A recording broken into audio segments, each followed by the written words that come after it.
Good day, everyone, and thank you for joining us for today's ITW Third Quarter 2025 Earnings Webcast.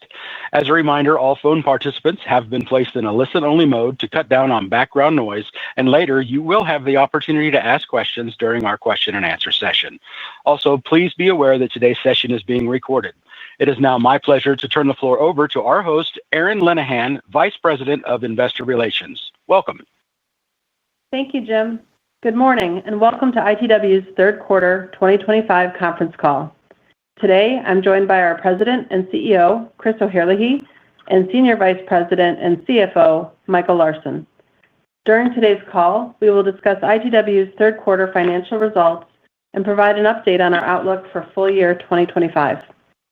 Slide 2 is a reminder that this presentation contains forward-looking statements.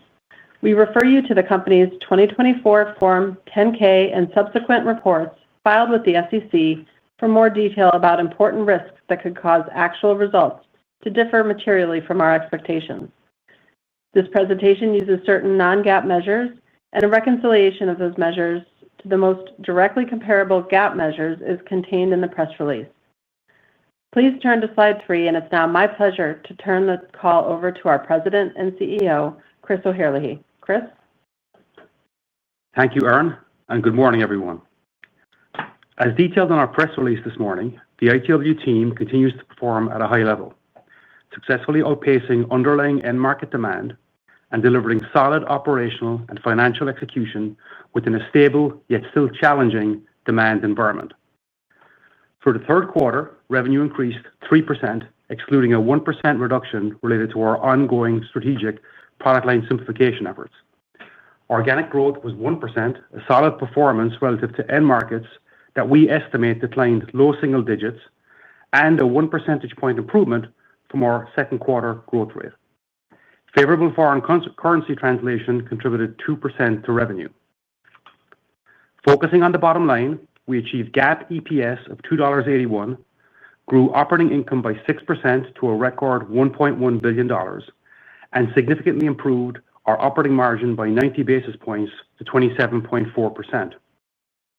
We maintained excellent execution in controlling the controllables as enterprise initiatives contributed 140 basis points, and effective pricing and supply chain actions more than covered tariff costs and positively impacted both EPS and margins in the quarter. Consistent with our long-term commitment to increasing annual cash returns to shareholders, on August 1st, we announced our 62nd consecutive dividend increase, raising our dividend by 7%. Additionally, year to date, we have repurchased more than $1.1 billion of our outstanding shares. Furthermore, I'm encouraged by the significant progress on our next phase strategic growth priorities. We remain laser-focused on making above-market organic growth, powered by customer-backed innovation, a defining ITW strength. The strategy is working, and we remain firmly on track to deliver on our 2030 performance goals, which include customer-backed innovation yield of 3%+. As we've stated before, ITW is built to outperform in challenging environments. As we look ahead to the balance of the year, we are narrowing our EPS guidance range, confident in our ability to continue leveraging the fundamental strength of the ITW business model, the inherent resilience of our diversified portfolio, and the high-quality execution demonstrated every day by our colleagues worldwide. I will now turn the call over to Michael to discuss our third quarter performance and full year 2025 outlook in more detail. Michael. Thank you, Chris, and good morning, everyone. Leveraging the strengths of the ITW business model and high-quality business portfolio, the ITW team delivered solid operational execution and financial performance in Q3. Starting with the top line, total revenue increased by more than 2%, driven in part by 1% organic growth, an improvement of a percentage point from Q2. Geographically, while North America organic revenue was flat and Europe was down 1%, Asia-Pacific was a standout performer with a 7% increase, which included 10% growth in China. Consistent with ITW's do what we say execution, we continue to demonstrate strong performance on all controllable factors. Our enterprise initiatives were particularly effective this quarter, contributing 140 basis points to record operating margin of 27.4%, which expanded by 90 basis points year over year. Furthermore, our pricing and supply chain actions more than covered tariff costs and positively impacted both EPS and margin in Q3. Free cash flow grew 15% to more than $900 million with a conversion rate of 110%. GAAP EPS was $2.81 with an effective tax rate in the quarter of 21.8%. As detailed in the press release, the rate was driven by a benefit related to the filing of the 2024 U.S. tax return, partially offset by the settlement of a foreign tax audit.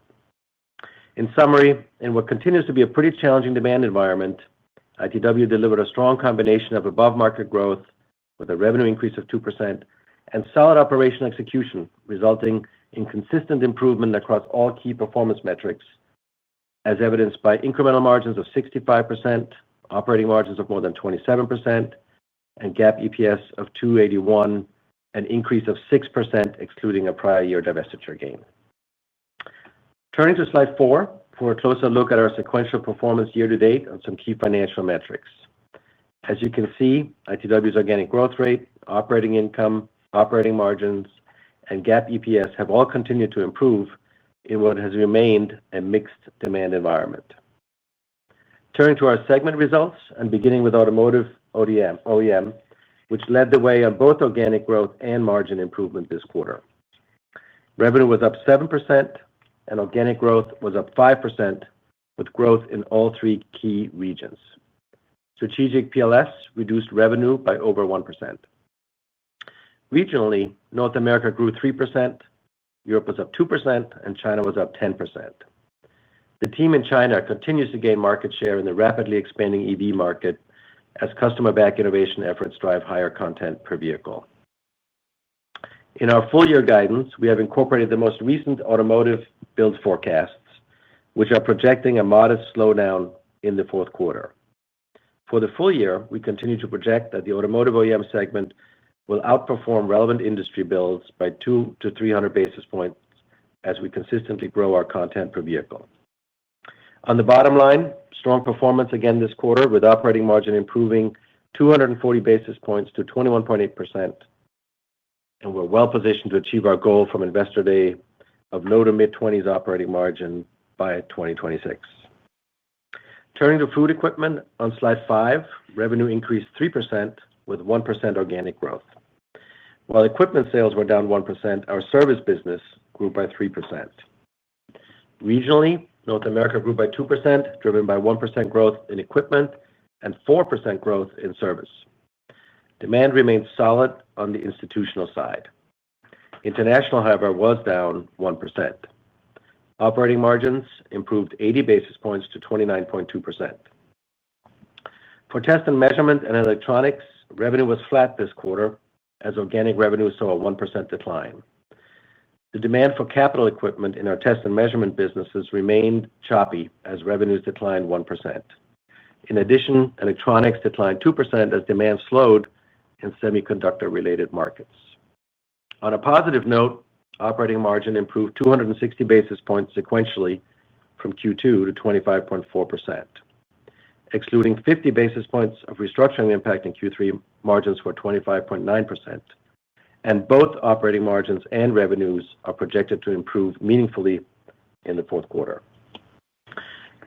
Moving to slide 6, welding was a bright spot, delivering 3% organic growth with a contribution of more than 3% from customer-backed innovation. Equipment sales increased 6%, while consumables were down 2%. Industrial sales increased 3% in the quarter, as North America was up 3%, and international sales grew 4%, with China up 13%. Operating margin of 32.6% was up 30 basis points, as the welding segment continued to demonstrate strong margin and profitability performance. In polymers and fluids, revenues declined 2%. Organic revenue declined 3%, which included a percentage point of headwind from PLS. Polymers declined 5% against a difficult comparison in the year-ago quarter of plus 10%, while fluids was flat in the quarter. The more consumer-oriented automotive aftermarket business was down 3%. But although the top line declined, the segment expanded margin by 60 basis points to 28.5%, supported by a strong contribution from enterprise initiatives. Moving on to construction products on slide 7, revenues were down only 1% as organic revenue declined 2% in the quarter, significantly better than last quarter's 7% organic decline. Revenue was also impacted by a 1% reduction from PLS. Regionally, revenue in North America declined 1%, Europe was down 3%, and Australia and New Zealand decreased 4%. Despite market headwinds, the segment improved operating margin by 140 basis points to 31.6%. For specialty products, revenue increased 3%, with organic revenue up 2%. Revenue included a percentage point of headwind from PLS. By region, revenue in North America declined 1% against a difficult comparison in the year-ago quarter of plus 8%, while international was up 7%, driven by consistent strength in our packaging and aerospace equipment businesses. Operating margin improved 120 basis points to 32.3%, supported by a strong contribution from enterprise initiatives. With that, let's move to slide 8 for an update on our full year 2025 guidance. Starting with the top line, we remain well-positioned to outperform our end markets in Q4, and we continue to project organic growth of 0 to 2% for the full year. Per our usual process, our guidance factors in current demand levels, the incremental pricing actions related to tariffs, the most recent auto build projections, and typical seasonality. Total revenue is projected to be up 1 to 3%, reflecting current foreign exchange rates. On the bottom line, we're highly confident that the ITW team will continue to execute at a high level operationally on all the profitability drivers within our control. This includes our enterprise initiatives, which we now expect will contribute 125 basis points to full-year operating margins, independent of volume. Additionally, we expect that tariff-related pricing and supply chain actions will more than offset tariff costs and favorably impact both EPS and margins. Our operating margin guidance of 26 to 27% remains unchanged. After raising GAAP EPS guidance by 10 cents last quarter, we're narrowing the range of our guidance to a new range of $10.40 to $10.50. Our EPS guidance range includes the benefit of a lower projected tax rate of approximately 23% for the full year and factors in that the top line is trending towards the lower end of our revenue guidance ranges. With those two elements effectively offsetting each other, we remain firmly on track to deliver on our EPS guidance, including the $10.45 midpoint, which, as a reminder, is 10 cents higher than our initial guidance midpoint in February. To wrap up, we remain highly confident that the inherent strength and resilience of the ITW business model, combined with our high-quality, diversified portfolio, and most importantly, our dedicated colleagues around the world, all put us in a strong position to effectively manage our way through a challenging macro environment. However the demand picture evolves from here, we remain focused on delivering differentiated financial performance and steadfastly pursuing our long-term enterprise strategy, which is squarely centered around making above-market organic growth a defining strength for ITW. With that, Aaron, I'll turn it back to you. Thank you, Michael. Jim, will you please open the call for Q&A? I'd be happy to. Thank you. Ladies and gentlemen, if you would like to ask a question at this time over your phones, simply press star and 1 on your telephone keypad. Pressing star and 1 will place you into a queue, and I will open your lines one at a time. Once again, ladies and gentlemen, that is star and 1 if you would like to ask a question. We'll hear first from the line of Jeff Sprague at Vertical Partners. Please go ahead. Your line is open. Everyone. Morning. Morning, Jeff. Morning. Hey, maybe just two from me, hit two different businesses if I could. First, just on construction. Clearly you've been working the playbook. I mean, one of the things that just jumps off the page to me is this is the 11th quarter in a row of organic revenue declines, and the margins are still going up in the business. Maybe just anything in particular beyond kind of the normal 80-20 blocking and tackling that's behind that, mix changes or other things. And Just your confidence to be able to, move those margins up further if and when the revenues do ever inflect positively.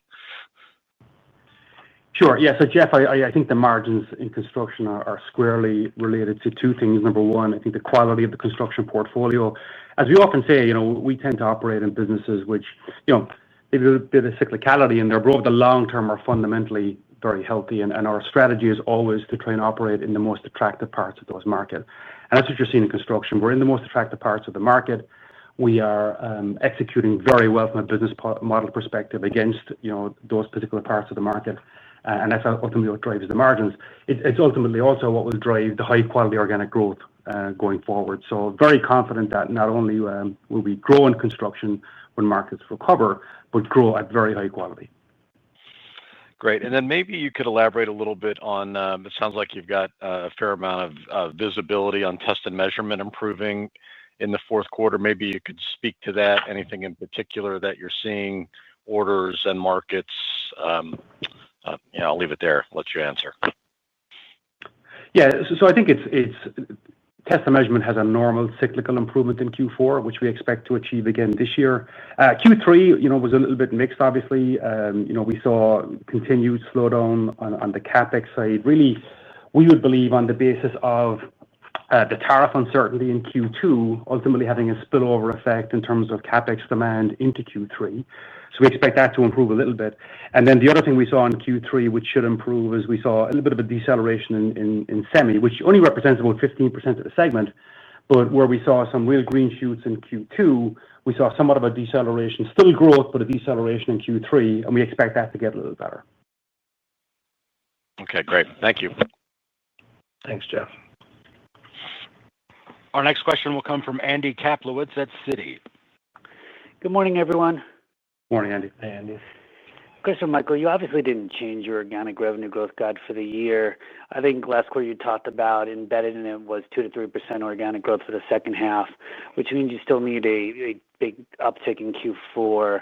I don't think comps get a lot easier for you in Q4 versus Q3, so it's just more pricing that's laddering in Q4. Because I think you just said, right, you're run rating as usual. Any other businesses get better in Q4 versus Q3? Well, I think what we are, to give you a little bit of color on Q4, and you have to factor in what we said in the prepared remarks, that we are trending towards the lower end of the organic growth guidance for the full year. We typically see sequential improvement from Q3 to Q4 in that plus a couple of points of growth, primarily driven by the test and measurement business, as Chris just mentioned, and offset by the typical seasonal decline that we're seeing in our construction business. So, Q3 to Q4 revenue is up maybe a point or so. On the margin side, what we also typically see from Q3 to Q4 is a modest decline sequentially of about 50 basis points or so. So still in that 27% range, and with a nice improvement on a year-over-year basis. And then the kind of the key driver of Q4 is then a more normal tax rate. So that's about a 10 cents headwind relative to Q3. So, Q4 looks a lot like Q3 with a normal tax rate, and that's how you get to kind of the implied midpoint of our guidance here. Maybe just a comment or two on Q3. I think it was a little bit of an unusual quarter in the sense that we came into Q3 after a strong June. We had a strong July, perhaps related to some of the tariff announcement and related pricing actions. And then we saw a little bit of a slowdown in August, actually pretty pronounced in August, and then a more normal September. And really a mixed bag in the quarter with a stronger automotive performance, certainly, but also some of the green shoots we talked about last quarter in the order rates in places like test and measurement and semi didn't really materialize for us. So I think at the end of the day, though, we're able to offset some of this choppiness, this macro softness with strong margin performance. And as we typically do, we found a way to deliver, a pretty solid quarter from a margin, earnings, and free cash flow standpoint. Michael, helpful color. And speaking of that, I mean, you're well up already in your range in auto in terms of margin, almost 22% in the quarter. And auto markets, as you know, overall don't feel, that great yet. So can you actually, I know you did 5% organic growth, but can you actually push to the higher end of your, low to mid 20s over the next couple of years? How should we think about that given you're kind of already there? Yeah, I think we're pretty confident in the margin. The target we laid out, kind of low to mid 20s by next year. I think there's still a lot of opportunity here from an enterprise initiative standpoint, primarily. You also see a pretty healthy dose of product line simplification again this quarter, which, that's all short-term headwind to the top line, but really positions the remainder of the portfolio for growth and higher margin performance as we exit some of the slower growth and less profitable, typically, product lines. So, the market builds will be what they are next. In Q4, they'll be a little bit lower probably than what we saw in Q3. So we won't have the same amount of operating leverage, but we'll still outperform as we have historically and the builds. And next year, you should expect kind of our typical 2 to 3 points above builds. Whatever that build number is, obviously, as we sit here today, we don't know that. So, and Andy, just to add to that, the other big driver of margin improvement in auto is customer-backed innovation. We're getting a real nice, healthy contribution from that this year. We expect that to continue and indeed accelerate over the next couple of years. And at ITW, innovation always comes at higher margin. Appreciate the color, guys. Sure. Next, we'll hear from Jamie Cook at Truist Securities. Please go ahead. The guidance relative to earlier in the year, I think earlier in the year you assumed, FX headwind of 30 cents. That went positive or neutral last quarter. What's embedded in the guide? And you also have the benefit now from the lower tax rate. So I guess, Michael, I'm just trying to understand the puts and takes because it sounds like we have at least 40 cents of tailwind. You're lowering your organic growth to your sales to the lower end, but it still seems like, I don't know, the guidance should be better, I guess, than what it is, just based on those tailwinds. So if you can help me understand that first, I guess. Yeah, I think the short answer is that just given the choppy demand environment, we're maybe taking a more measured, a more cautious approach to our guidance here as we go into Q4. We're off to a solid start in October, but things can change quickly, as we saw both as an example, the auto builds, the swing in auto builds, semi not really panning out. So I think we're just being a little bit more measured in our guidance here with one quarter to go. And as always, we have a path to do a little bit better than what we're laying out for you. You cut off initially, but I think you're talking about FX. What's embedded here is the current rates as of today. And obviously that they can change a little bit. They're a little bit of a tailwind now relative to a headwind earlier in the year. But we're talking pennies, So I think in Q3, FX was favorable 4 cents, but then other things like restructuring were unfavorable by a couple of pennies. So there's some puts and takes there. And we've also embedded, obviously, as we said in the prepared remarks, the lower full year tax rate of 23%. And we expect a more typical 24 to 25% tax rate here for the fourth quarter. So hopefully that's helpful. Okay. Thank you. I'll get back in queue. Sure. Once again, ladies and gentlemen, that is star and one if you would like to ask a question. We'll hear from Tami Zakaria at JP Morgan. Hi, good morning to Team ITW. Hope you're doing well. Morning, Maybe Tami. a long-term question for you. Given all the policy changes to incentivize bringing auto production back into the U.S., do you perceive this to be an opportunity down the line, given your market share with the big three, or would onshoring not be a net gain because you already supply parts to manufacturing overseas? So how to think about that onshoring opportunity in autos? Yeah, so Tami, I would say that largely, as we've said before, we're a producer, we sell company, and so we've already we're positioned to supply our auto customers anywhere in the world, wherever they are, based on our current manufacturing setup. and that will continue. So, business coming back to the U.S. would just mean more production for our U.S. factories, but they're already here, so we don't see. I mean, there wouldn't be a huge net benefit that we can see based on the fact that we're a producer or we sell a company. Understood. And one question on PLS. I think it's about 1% impact.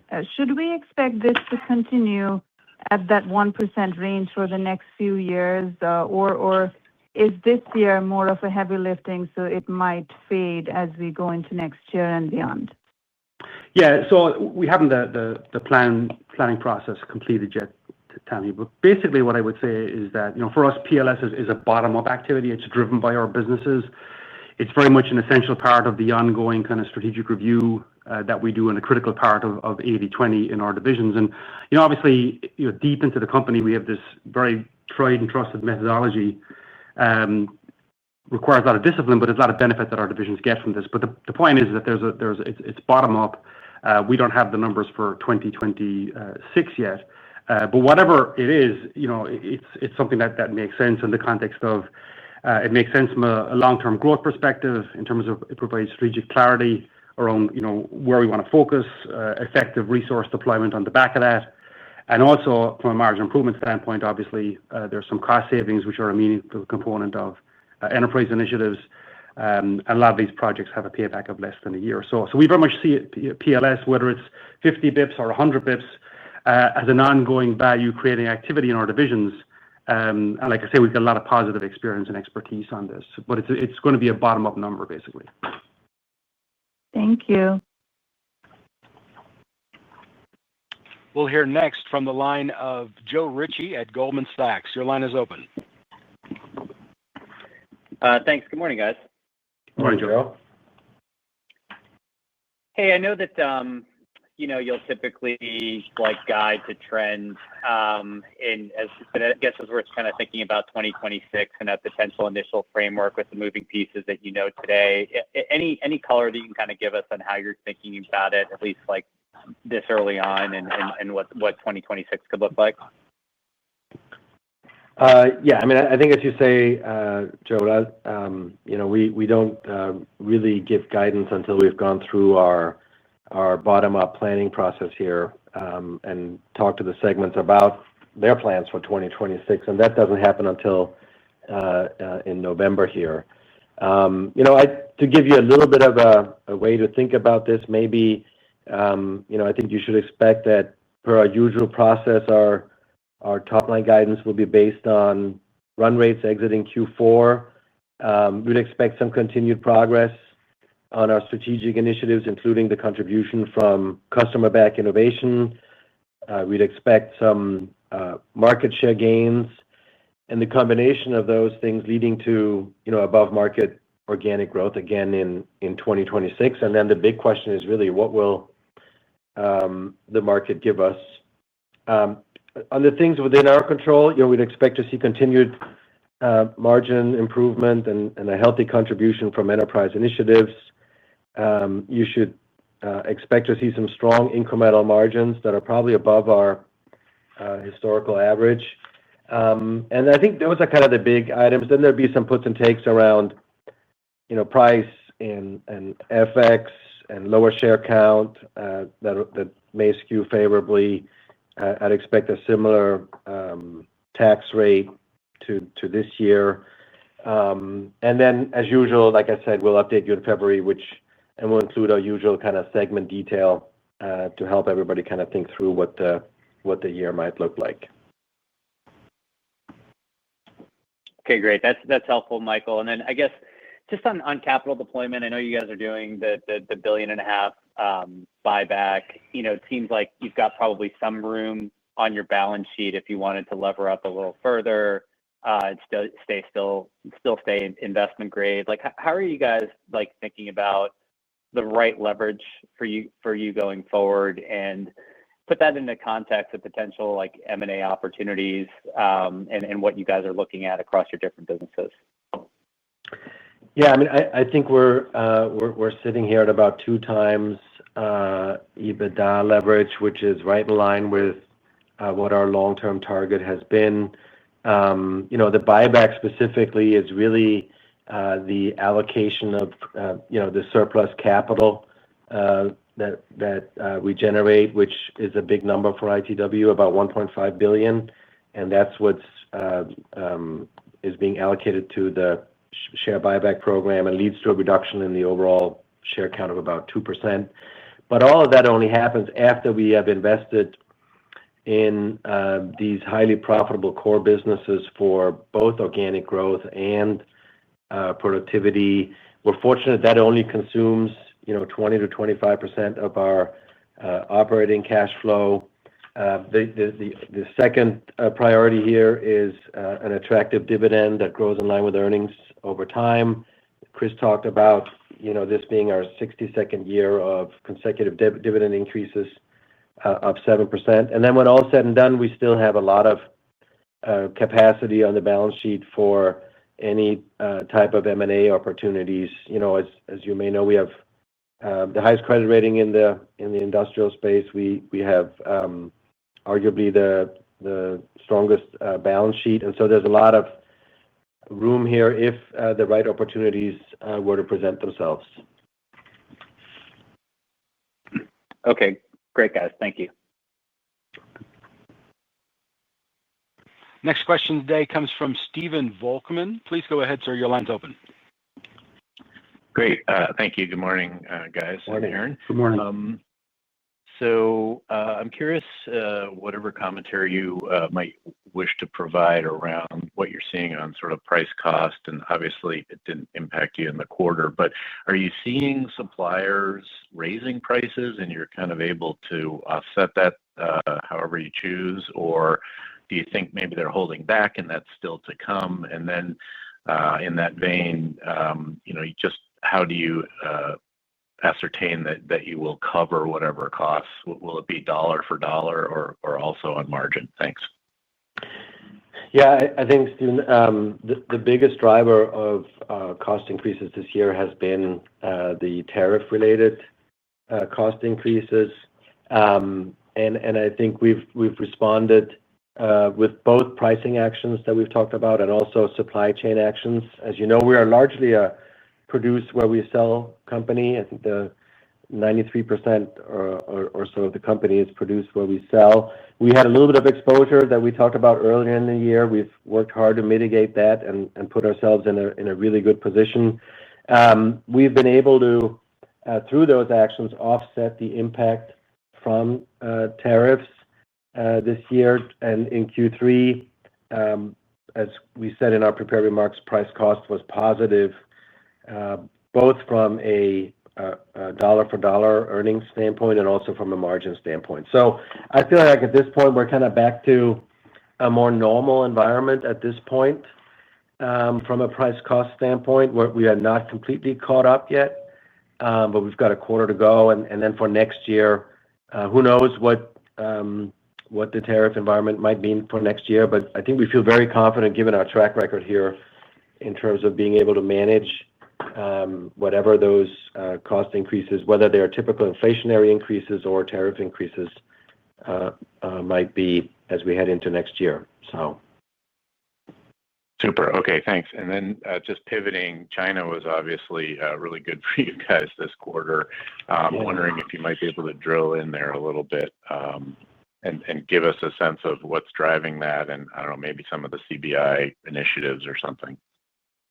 Yeah. Do you want to go ahead, Chris? Yes. So basically, Steve, what's driving China right now is auto in China. In particular, I think our penetration on EV in China, particularly with Chinese OEMs. We continue to make great progress on CBI and market penetration in China, particularly with Chinese OEMs. We continue to grow content per vehicle. As you know, China represents mid-60s in terms of percentage of worldwide EV builds. And we're growing nicely there, particularly with a strong position with Chinese OEMs. In addition, you mentioned CBI. I would say that China, even though it represents about 8% of our revenues, we certainly get a disproportionate amount of our patent activity from China in terms of the level of innovation activity that's going on. So yeah, innovation in China, particularly in automotive, is what's driving our progress there. And we're basically penetrating that at a level well above the market. Yeah, and maybe to put some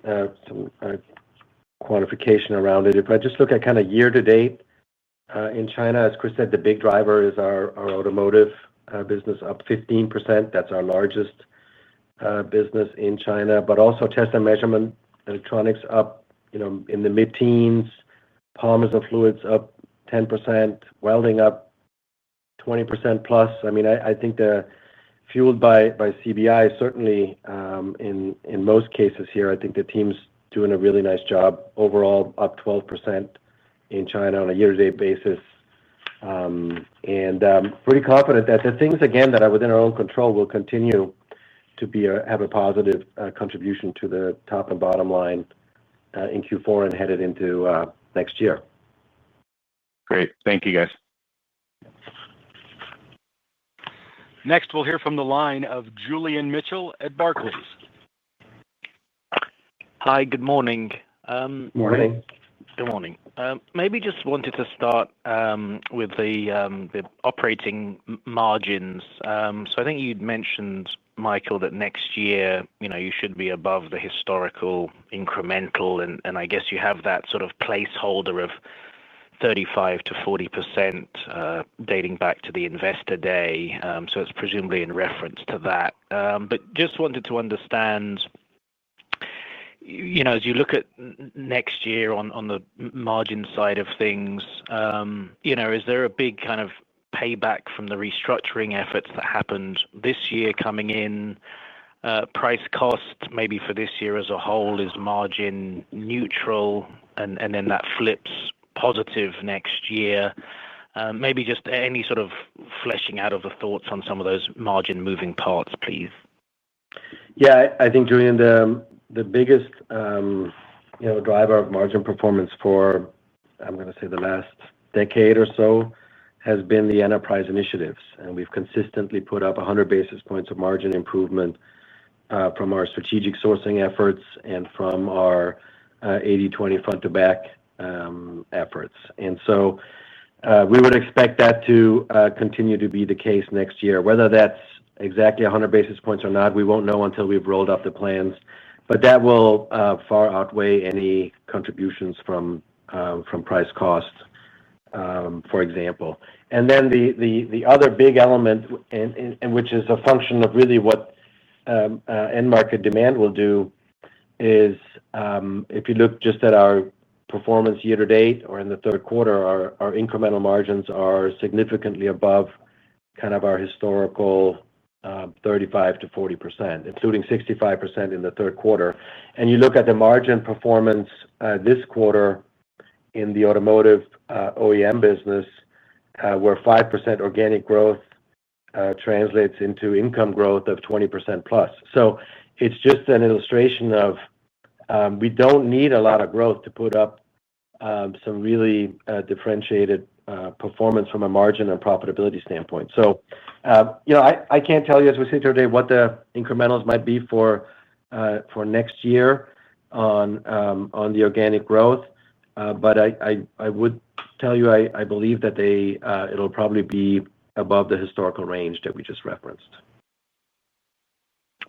That's helpful. And then just maybe one for Chris Moore, looking at slide 8 and that CBI contribution of sort of over 2 points to sales and the sort of partial offset from PLS headwinds that you discussed earlier on this call somewhat. And I realize this isn't how you look at it, and it's sort of really bottom-up driven. But if we're thinking about that spread of, say, CBI versus PLS enterprise-wide, is the assumption that should be more and more of a net positive as those CBI efforts that you talked about at the Investor Day a couple of years ago increasingly get traction? Just trying to understand how to think about the delta between those two, understanding that they are independent bottom-up process. Yeah.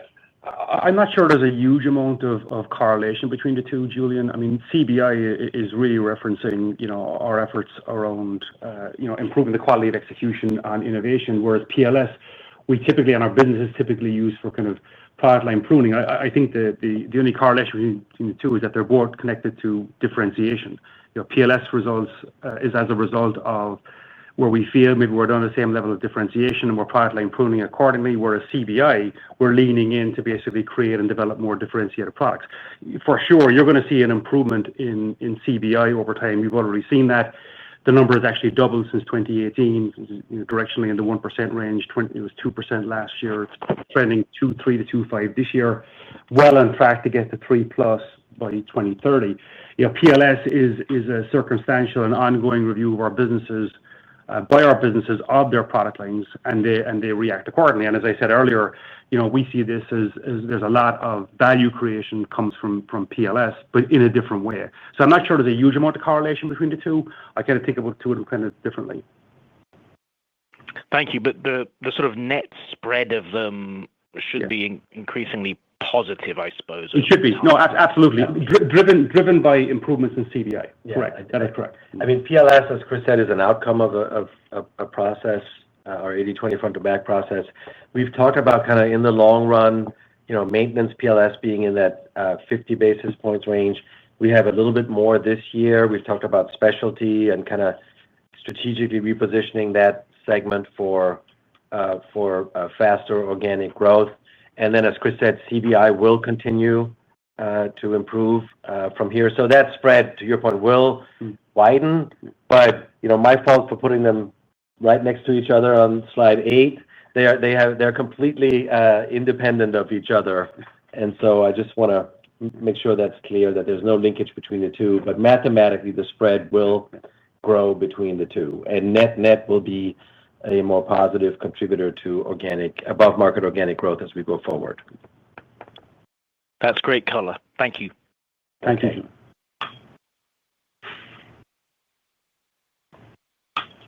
Our next question today will come from Joe O'Dea at Wells Fargo. Please go ahead. Hi, good morning. Thanks for taking my questions. Good morning. Can you talk about sort of tariff impact a little bit? There were periods of time earlier this year where the math would have suggested something up to 2% kind of price requirement to offset. And it seems like we're in an environment now where the pricing required is probably less than 1%. But anyway, any thoughts around that? And then stepping back, it would seem like that's not necessarily a big hit to demand, and so the tariff kind of overhang would be more uncertainty related than magnitude of pricing required at this point related. But your thoughts on that? Yeah, I think price cost in terms of kind of combined with supply chain actions, our ability to offset tariffs, I think is not really the main event at this point. I think we've demonstrated that we know how to do that, and we've further mitigated the risk of any tariffs related specifically to China. So I think that part of the equation we feel really good about. I think the impact on demand is probably something we talked about also on the last call, that it may have led to a little bit of a demand orders being frozen back in the April kind of Q2 timeframe. And there's probably a little bit of overhang still from that. I mean, I think we saw what's been a pretty choppy demand environment. As I said earlier, we had some positive order activity in June, July, then it slowed. April, May, kind of pretty choppy also. So I think the impact maybe from a demand standpoint, at least initially, was maybe more significant, and who knows kind of where we go from here in next year. But I think it's largely behind us at this point, certainly from a cost standpoint and maybe from a demand standpoint. Tariffs are no longer the kind of the main event here.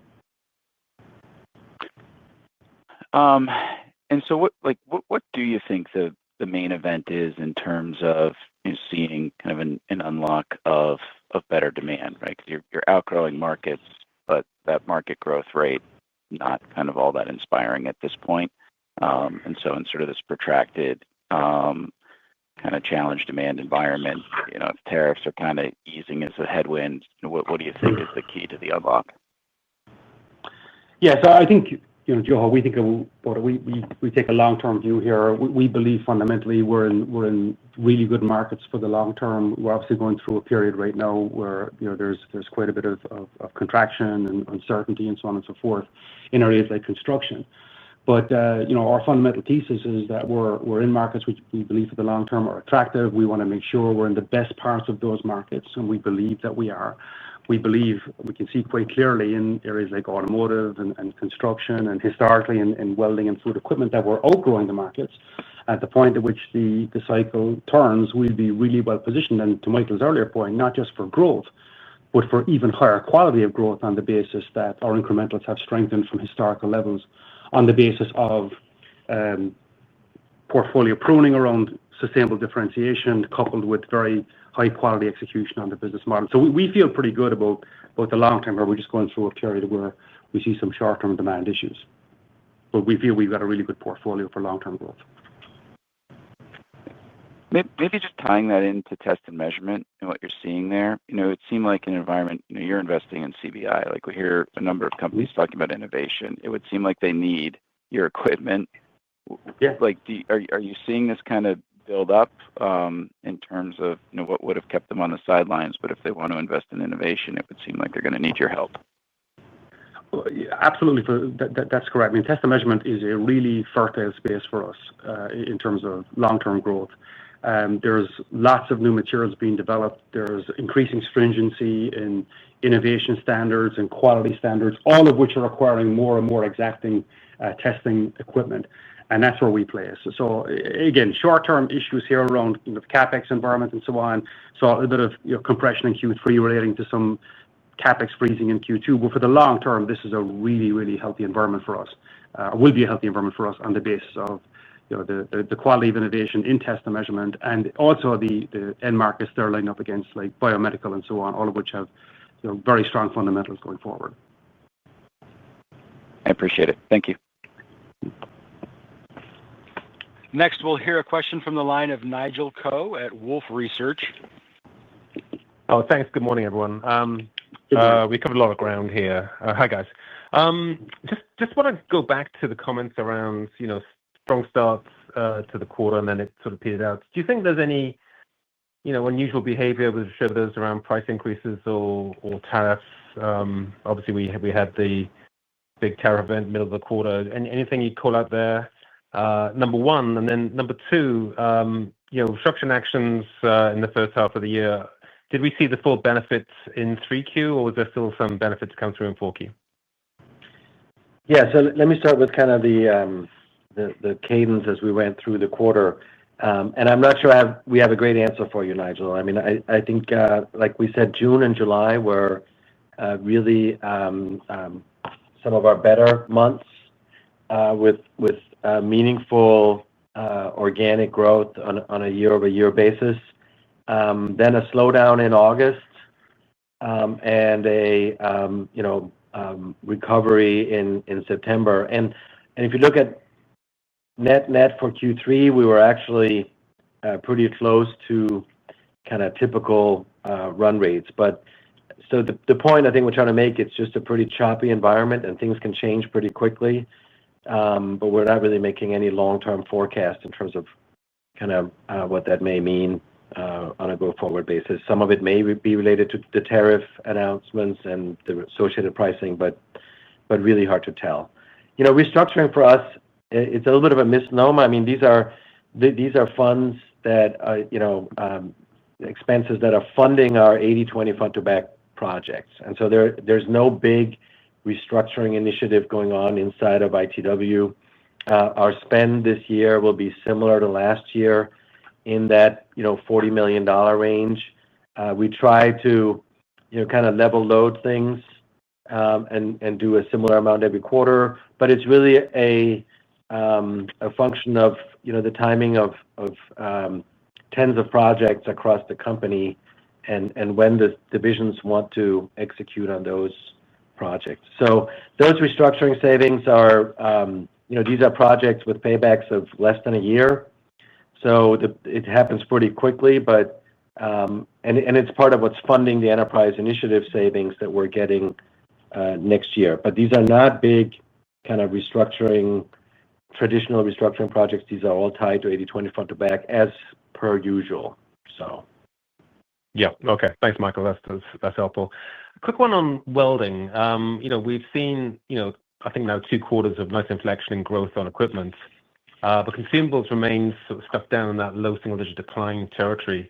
Is that primarily a price differential between equipment and consumables, or anything else you'd call out? Yeah. So Nigel, I think it's mainly because the consumer is more of a discretionary purchase. You mean commercial or consumables? Consumables, I think, right? Is that right? Nigel, what were you referring to? And equipment's up nicely. Yeah.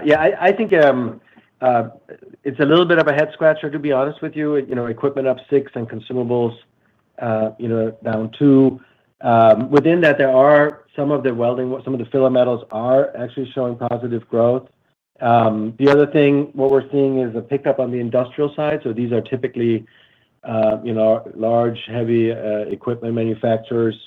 And then the commercial side or the consumer side is a little bit slower, where it's a little bit more of exposed to the kind of consumer discretionary spending. So it's a little bit of a mixed picture. I think the real positive in welding is this growth is fueled by CBI. And so it's not that the markets are picking up. It's really new products, primarily on the equipment side, as well as both in North America and international, with some really nice growth in our European and in our China business. So that's probably the best answer I can give you. Okay, thanks. I appreciate that. Yeah.